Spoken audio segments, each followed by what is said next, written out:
A 14-year-old boy from North Georgia named Colt Gray took an AR-style gun to his school just the other day, killed 4 individuals and injured many more. Over the past 24 hours, there's been a lot of different questions and confusion as to how this 14-year-old boy had access to such a deadly weapon. We are just now starting to get some of the details. Unfortunately, more than a year ago, tips about online posts threatening a school shooting led Georgia police to interview a then 13-year-old Colt Gray, but investigators didn't have enough evidence for an arrest. On Wednesday, that same boy opened fire at his high school in North Georgia.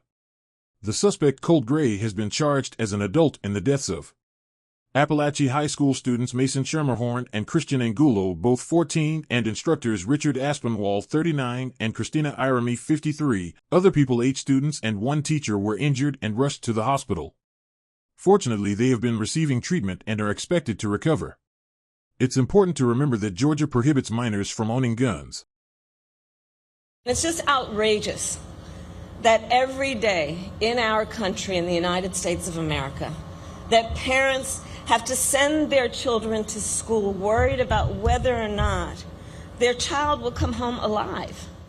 It's senseless. It is. We've got to stop it.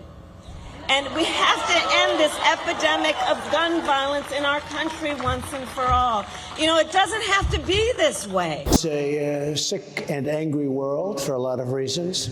And we're going to make it better. We're going to heal our world. We're going to get rid of all these wars that are starting all over the place because of incompetent American leadership.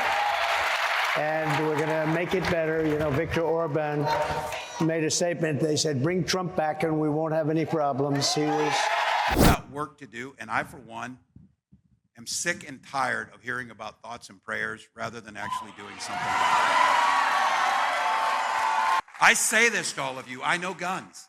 I'm a veteran. I'm a hunter. But we can't let them make this just about the Second Amendment. I defend the Second Amendment. But our first responsibility is to keep our kids safe. We've got something to vote for, not just against. We've got a better future, a better way forward, a way that makes sure that we're not just after the fact spending a day or so talking about this and not doing anything about it. There's things we can do. Other countries don't have to live like this. Other countries have figured this out. And don't think these guys don't have plans. And I'm going to say it after what the hell happened in Georgia yesterday. They spend their time banning books instead of banning assault weapons. That is crap. You know, little kids so excited to go back to school. God love them.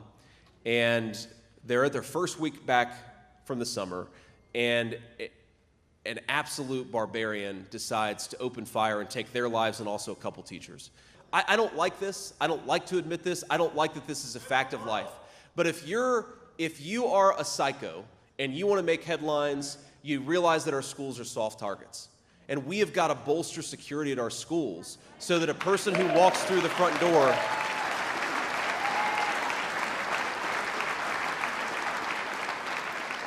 we've got to bolster security so that if a psycho wants to walk through the front door and kill a bunch of children, they're not able to. And again, as a parent, do I want my kids' school to have additional security? No, of course I don't. I don't want my kids to go to school in a place where they feel like you've got to have additional security, but that is increasingly the reality that we live in. The father of Colt Gray, Colin Gray, has been arrested in connection with the shooting at Appalachia High School, according to the Georgia Bureau of Investigation. He has been charged with 4 counts of involuntary manslaughter, 2 counts of second-degree murder, and 8 counts of cruelty to children.